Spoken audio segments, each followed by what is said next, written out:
ముఖ్యంగా ఇది అద్భుతమైన చట్టం. చాలా తక్కువ సెక్షన్స్ ఉన్నాయి, కేవలం 23 సెక్షన్సే. అసలు ఆ పాంప్లెట్ చదివితే చాలు మీకు అర్థమవుతుంది. అదేవిధంగా రూల్స్ కూడా చాలా తక్కువ, 19, 23, 19, 42. ఏమాత్రం చదువు వచ్చినా తెలుగు చదివేవాళ్ళు పేపర్ చదివేవాళ్ళు చదువుతుంటే మీ భాషలోనే ఉంటుంది తప్పితే జనరల్గా ఇదివరకు చట్టాలు చూసినాం. చట్టం అనేది ప్రజల కష్టాలు తీర్చాలి కానీ కొత్త కష్టాలు తెచ్చిపెట్టే చట్టాలు కాకూడదు. చట్టాలు అనేది మన కష్టం తీర్చే చట్టమై ఉండాలి, ఉపయోగపడిన చట్టం ఎందుకు? కాబట్టి ఆ ఆలోచనలో ఈ ప్రజాప్రభుత్వం చేసింది. ముఖ్యంగా మీ యొక్క కష్టాలు ఏంటంటే ప్రజావాణిలో కూర్చుంటే చాలా మంది రైతులు వస్తారు, మా దగ్గర సమాధానం లేదు. చట్టాన్ని మాత్రం మీ చుట్టాలుగా మార్చాలంటే మీకు అర్థం కావాలి. చట్టం మీకు అర్థమైతే అధికారులను ప్రశ్నించగలుగుతారు సెక్షన్తో సహా. మీరు సాదా బైనామా చేయలేదంటే మీరు అడుగుతారు, సెక్షన్ 6 ప్రకారంగా చేయొచ్చు కదా సార్, సాదా బైనామా మా అప్లికేషన్ పెండింగ్ ఉంది కదా, 12 ఏళ్ళు కబ్జాకున్నాం కదా, 2014 కంటే ముందు కొన్నాం కదా, ఇవన్నీ దాంట్లో ఉన్నాయి. ఇవన్నీ మాకు అన్ని కూడా డాక్యుమెంట్స్ ఉన్నాయి కదా, మాది ఎందుకు చేయరని అడిగేటటువంటి అవకాశం. పూర్తి స్థాయిలో విచారణ చేసి ఆయన కబ్జాకున్నాడా లేదో చూసుకొని బుక్కులు ఇచ్చే కార్యక్రమం, సాదా కాగితాలు బుక్కులు ఇచ్చే కార్యక్రమం జరుగుతుంది. సో విరాసత్ కూడా ఏదైతే వారసత్వం ఇందాక మోసపోయిందో అది కూడా భూభారత్ చట్టంలో చేర్చి సెక్షన్ 7 కింద పూర్తి స్థాయిలో ఇంతకు ముందులాగా నైట్ స్లాట్ బుక్ చేసి ఇలా చేసుడు కాదు. వారం రోజులు నోటీస్ ఇస్తారు ఊళ్ళల్లో. వారం రోజులు నోటీస్ ఇస్తే గ్రామ పంచాయతీలో ఈ అన్యాయం జరగకపోయేది.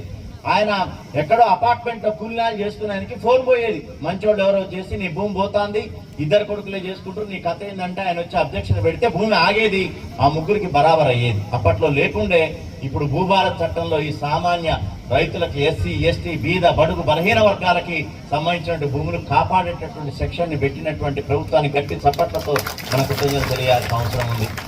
అదేవిధంగా ఉన్న ధరణిలో రికార్డులన్నీ మనకి ఇప్పుడు ఉన్నటువంటి రికార్డులన్నీ యథాతథంగా ఉంచి దాని మీద ఏదైనా తప్పులు జరిగితే మొత్తం కూడా సవరించడానికి, అది పేరు తప్పు కావచ్చు, ఇంటి పేరు కావచ్చు, తండ్రి పేరు కావచ్చు, సర్వే నెంబర్ కావచ్చు, విస్తీర్ణం కావచ్చు, అసలు సర్వే నెంబరే లేకపోవచ్చు.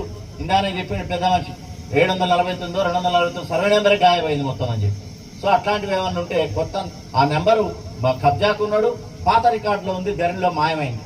అట్లాంటి వాటికి కూడా మనకి ధరణిలో ఈ చట్టం వచ్చినప్పటి నుంచి సంవత్సరం లోపు మీరు మీ సేవలో పెట్టుకొని చేస్తే ఆర్టీఓ గారు చేస్తారు. ఈ మీ సేవలో పెట్టుడు ఏంది, మళ్ళీ డబ్బులు అడుగుడు ఏందని చెప్పి మళ్ళీ ముఖ్యమంత్రి గారు, రెవెన్యూ మినిస్టర్ గారు, మరి మా ఐలయ్య గారు లాంటి వాళ్ళు విప్ గారు చెప్పిండ్రో ఏమో, మళ్ళీ రెవెన్యూ చేసిన తప్పులకి మళ్ళీ మీ సేవలో డబ్బులు కట్టుకుంటుంది. అట్లా కుదరదు.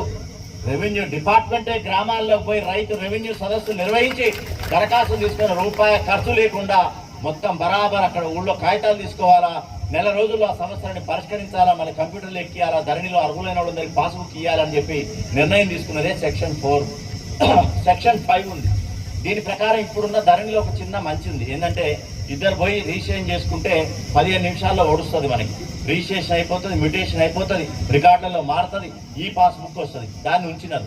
కానీ ఆ యొక్క డాక్యుమెంట్ ఎట్లా రాసుకోవాలో మన చేతుల్లో లేదు, అందులో నుంచే వస్తుంది. వచ్చి ఎక్కడ సంతకం పెట్టాలంటే అక్కడ పెట్టాలి మనం, అంతే, మనం చేసేది ఏం లేదు. కానీ ఈ భూభారత్ చట్టంలో మనం అనుకున్నట్టు డాక్యుమెంట్ రాసే సౌలత్ కూడా ఈ భూభారతి చట్టంలో మనకి సెక్షన్ 5లో ఇంక్లూడ్ చేశారు. అదేవిధంగా ఇందాకనే చెప్పినాడు బైవాట్ కబ్జాలు. రానున్న రోజుల్లో వేలాది మంది సర్వేయర్ని ప్రభుత్వం నియమించి ప్రతి భూమి కూడా కొలుస్తారు.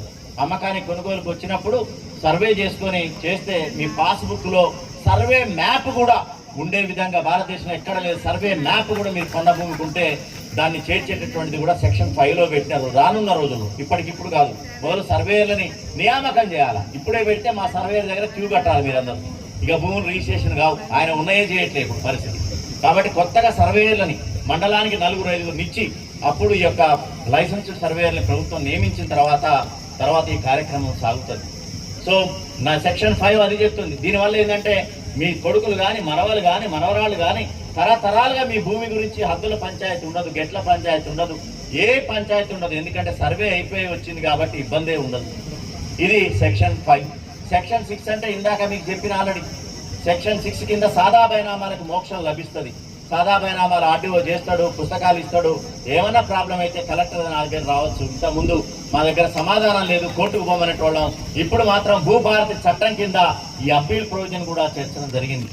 అదేవిధంగా ఇందాక చెప్పిన నేను సెక్షన్ 7 వారసత్వం, ఇందాక చెప్పినట్టుగా రాత్రికి రాత్రే కొడుకుల పేర్ల మీద మారేది. ఒక కొడుకు తప్పిపోయేటోడు, ఏడ్చేటోడు, మొత్తుకుంటోడు, మా దగ్గర సమాధానం లేకపోయేది. కానీ సెక్షన్ 7 కింద వారం రోజులు నోటీస్ ఇచ్చేటటువంటి భూభారత్ చట్టంలో సెక్షన్ చేర్చిన భూభారత్ చట్టానికి చేసినటువంటి ప్రభుత్వానికి గట్టి చప్పట్లతో మనకు విజయం తెలియజేయాలి.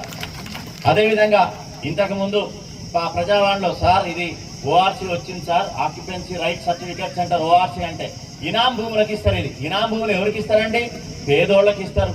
నీరడి ఇనాం, మాఫీ ఇనాం. అప్పట్లలో ఊళ్ళల్లో చాకలోళ్ళు కానీ లేకపోతే ఇతర నేరడోళ్ళు కానీ సేవ చేస్తే దాని కింద ఇనాం భూములని ఇచ్చేటటువంటి సంస్కృతి ఉండే. ఇనాం రద్దయినప్పుడు ఓఆర్సీలు ఇచ్చారు, వాటిని పట్టాలుగా మార్చుకొని అమ్ముకునే రైట్స్ ఇచ్చినారు. ఆ ఓఆర్సీ కాగితం తీసుకొచ్చి ఆర్డీఓకి ఇస్తే అమలు చేసే పరిస్థితి ధరణిలో లేదు. సో అదేవిధంగా ఇనాం ఏదైనా ఓఆర్సీ కానిదంటూ కూడా చేయాలంటే కూడా ఆర్డీఓ దగ్గర లేదు గతంలో. అదేవిధంగా టెనెన్సీ యాక్ట్ కింద కౌలుదారు చట్టం కింద 38E సర్టిఫికేట్ తెస్తే ఆర్డీఓ గారు లేదు ధరణిలో అనేటోడు, కలెక్టర్ దగ్గర లేదు. ఈ 38E సర్టిఫికేట్ కూడా ఏ విధమైనటువంటి సౌలత్ లేకుండే. లోక్ అదాలత్ అవార్డుకు కానీ ఇతరత్ర బాగోటి పంచనామాలకు కానీ ఇతరత్ర దేనికి కూడా మనకి ఇంప్లిమెంట్ చేయడానికి లేవు. ఆ కాగితాలు పట్టుకొని ప్రజావాణిలో తిరిగి తిరిగి తిరిగి దమ్ముకొచ్చే పరిస్థితి ఉండే. ఇప్పుడు మాత్రం సెక్షన్ 8 కింద ఆర్డీఓ దగ్గరికి పోతే బరాబర్ వారం 10 రోజుల్లో విచారణ చేసి ఓఆర్సీ ఇనాం ఓఆర్సీ కావచ్చు, 38E కావచ్చు, బాగోటి పంచనామాలు కావచ్చు, ఇతరత్ర ఏదున్నా ఆర్డీఓ చేసేటటువంటి అధికారాలు కట్టబెట్టినటువంటి భూభారత్ చట్టంలో సెక్షన్ 8 పెట్టినటువంటి ఈ ప్రభుత్వానికి గట్టి చప్పట్లతో మనకు తెలియజేయాలి. సో దీంట్లో కూడా ఏదైనా ఇబ్బంది అయితే కలెక్టర్గా నాకు అప్పీల్ చేసుకోవచ్చు. నా దగ్గర కూడా అన్యాయం జరిగింది అనుకుంటే CCLA కానీ ట్రిబ్యునల్ కానీ అప్పీల్ చేసుకునే అవకాశం ఉంది. అదేవిధంగా సెక్షన్ 9 మనిషికి ఏమో ఆధార్ ఉంటుంది. మనం ఆధార్ నెంబర్ కొడితే మన చరిత్ర అంతా వస్తుంది. ఎక్కడున్నావు, ఏం పుట్టినావు, మీ ఎవరు కొడుకులు ఎంతమంది, బిడ్డలు ఎంతమంది, మీ నాయన ఎవరు, మీ భూములు ఎక్కడున్నాయి, మీ ప్లాట్లు ఎక్కడున్నాయి, మొత్తం వస్తుంది. భూమికి మాత్రం మనని కన్న తల్లిలా కాపాడే భూమికి మాత్రం ఏ దారు లేదు. ఏదన్నా అదే గోదారే ఇప్పుడు. కానీ ఇప్పుడు మాత్రం మనిషికి ఆధార్, భూమికి భూదార్ అనేది ఏర్పాటు చేసి దీనివల్ల మనకు వచ్చే లాభం ఏంది? ఇది భూదార్ అంటే మీ భూములు ఇప్పటివరకు వైవాట్, ఇంత అడిషనల్ కలెక్టర్ గారు చెప్పినట్టుగా వైవాట్ కబ్జాలో ఉంటారు, ముంజింలే పట్టాలో ఉంటారు. సర్వే నెంబర్ ఒకటి ఉంటుంది, దున్నేది ఒక దగ్గర. ఇప్పుడు అన్ని భూముల విలువలు పెరిగినాయి కాబట్టి రోడ్డు మీద ఉన్న భూమి ఎప్పుడో అన్నకు వచ్చి ఉంటుంది. గతంలో జ్యేష్ఠ భాగం రోడ్డు మీద ఉన్న దున్నుకోపోరా అని చెప్పి. ఇప్పుడు భూమి పెరిగింది కాబట్టి చిన్న తమ్ముడు పెట్టిండు, సర్వే నెంబర్ నాది ఇది వస్తుంది అని కొత్తగా పిటిషన్ పెట్టడం మొదలైంది. భూముల విలువలు పెరిగినాయి కాబట్టి వాళ్ళు వచ్చి ఇట్లాంటి పంచాయతీలు పెంచడానికి ఎవరైతే కబ్జాకున్నారో దాని ప్రకారంగా రిజిస్ట్రేషన్ డాక్యుమెంట్లో ఉన్న అడ్డుబందులు, బాగోటు పంచనామాలో ఉన్న అడ్డుబందుల ప్రకారంగా ఈ భూదార్ ద్వారా లాంగిట్యూడ్ లాటిట్యూడ్ ఒక మిషన్ వస్తుంది, కొలుస్తుంది. మొత్తం నీ యొక్క సర్వేన నీ ఖాతాలో ఎన్ని సర్వే నెంబర్లు ఎన్ని భూములు ఉన్నాయో కొలిచి మొత్తం కూడా ఒక నెంబర్ ఇస్తారు. ఆ నెంబర్ కొడితే ఫలానా రామయ్యకి ఎక్కడెక్కడ భూమి ఉంది, ఏం కథ ఉంది, మీరు గూగుల్లో కొడితే నీ భూములన్నీ కూడా చూపించి ఒక పటం లాగా వచ్చి ఎప్పటికీ శాశ్వతంగా ఉండదు. మీ తరతరాలు నిద్రపోవచ్చు. ఎట్టి పరిస్థితులలో ఈ భూముల పంచాయతీ, గేట్ల పంచాయతీ ఏది లేకుండా శాశ్వతంగా అక్షాంశ రేఖాంశాలతో ఉండేటటువంటి మన సెక్షన్ 9 ఎక్కడా లేదు భారతదేశంలో. ఏ రెవెన్యూ చట్టంలో లేనటువంటి భూదార్ని ఇంక్లూడ్ చేసినటువంటి చట్టంలో పెట్టినటువంటిది ఏకైక ప్రభుత్వం మన తెలంగాణ ప్రభుత్వం. అదేవిధంగా ఇంతకుముందు పాస్బుక్ ఇవ్వమంటే సార్ నా రికార్డుకు వస్తుంది, పాస్బుక్ లేదు, నాకు పహాణీల్లో వస్తుంది కానీ పాస్బుక్ లేదు సార్ అని తిరిగేటోళ్ళు. దానికి కూడా సమాధానం చెప్పింది ప్రభుత్వం. 300 రూపాయలు కట్టుకో, నీకు రికార్డులలో ఉంటే పాస్బుక్ ఇమ్మీడియట్ గా 10 రోజుల్లో మీకు పాస్బుక్ ఇస్తామని చెప్పేసి చట్టంలో సెక్షన్ 10 పెట్టినటువంటి ప్రభుత్వానికి గట్టి చప్పట్లతో తెలియజేయాలి. అదేవిధంగా సెక్షన్ 12 ఇంతకుముందు బ్యాంకు లోనుకు పోతే మన విఆర్ఓ పట్వాల నుండి పహాని రాసే సంతకం పెట్టేది, బ్యాంకుకు పోతే ఎకరానికి 30,000 రూపాయలు స్కేల్ ఆఫ్ ఫైనాన్స్ ప్రకారం ఇచ్చేది. ఇప్పుడు ఎవడున్నాడు మీ సేవలో ఇస్తే ఇస్తాడు, లేకపోతే లేదు. చదువుకున్నాడు మీ సేవ పోతాడు, అన్ని కంప్యూటర్లో ఉన్నాయి రికార్డులు. ఆ కంప్యూటర్లో రికార్డు ఏం వెళ్తుందో తెలియదు, అంతా అర్థం కాని పరిస్థితి. 10 రూపాయలు ఫీజు కడితే వెంటనే ఆ రికార్డు ప్రింట్ తీసి తహసీల్దారే అటెస్ట్ చేసి మీకు ఇస్తాడు. దానివల్ల మీరు ఏ బ్యాంక్ లోన్ కానీ ఏదైనా చేసుకునేటట్టు సౌలత్ కల్పించింది సెక్షన్ 12వ సెక్షన్ ప్రకారంగా మీ పహాణీని ఆథరైజ్ చేసి తహసీల్దార్ ఇచ్చేటువంటి సౌలత్ కూడా దీంట్లో ఏర్పరిచారు. అదేవిధంగా సెక్షన్ 13 ఇంతకు ముందు రికార్డులే లేవు మనకి, ఎక్కడ కూడా పహాణీలు లేవు. 2014 కంటే బ్రహ్మాండంగా పహాణీలు ఉండేవి. ఇంత పెద్దగా పహాణీలు ఉండేది. ఊళ్ళల్లో పట్వాలు కానీ విఆర్ఓలు కానీ ఆ ఉన్న వసారా కింద మొత్తం వేసి రికార్డులన్నీ రోడ్లకర్ర పెట్టి పాత్రలు ఉంటే తెలుసు వాళ్ళకి మొత్తం రాసి కిత్తా పేరు, శిస్తు, తర్వాత కబ్జాకి ఎవరున్నారు, ఏం కథ, రిమార్కులు అంతా ఉండేది. ఇప్పుడు ఏం లేదు. ధరణిలో ఉన్నటువంటి 7 కాలం తప్పితే వేరే లేని పరిస్థితి. అసలు కాగితంతో కూడింది లేదు, అంతా కంప్యూటరే. కాబట్టి ఈ పరిస్థితిలో రేపు సర్వర్లు పోతాయి, కంప్యూటర్లు పోతాయి, రికార్డు భద్రత ఎక్కడిది? అందుకనే సెక్షన్ 13 ప్రకారంగా ప్రతి రికార్డుని, గ్రామ పహాణీని, అదేవిధంగా మీ మార్పుల రిజిస్టర్ ఎవరి నుంచి ఎవరికి మారింది, మార్పుల రిజిస్టర్, ప్రభుత్వ భూముల రిజిస్టర్, నీటి వనరుల రిజిస్టర్, ఈ 4 రిజిస్టర్ని ప్రతి డిసెంబర్ 31న మొత్తం కూడా ప్రింట్ తీసి రైతు వారీగా గ్రామ పహాణి వారిగా ప్రింటింగ్ చేసి బైండింగ్ చేసి తహసీల్దార్ ఆఫీసులో ఒకటి, ఆర్డీఓ ఆఫీసులో ఒకటి, కలెక్టర్ ఆఫీసులో పెట్టమని చెప్తుంది చట్టం 13 సెక్షన్ 13 ప్రకారంగా చట్టంలోనే పెట్టింది. కాబట్టి తప్పనిసరిగా ప్రతి ఒక్కరు చేయాల్సిందే. ఈ విధంగా సెక్షన్ 15 ఇందాక చెప్పిన అప్పీల్ వ్యవస్థ ఇంతకుముందు మా దగ్గరకు వస్తే అందరినీ కోర్టుకు పోమంటోళ్ళం, మాకు ఈజీగా ఉండేది చెప్పుడు, కానీ రైతులకు ఎంత కష్టం ఉంది.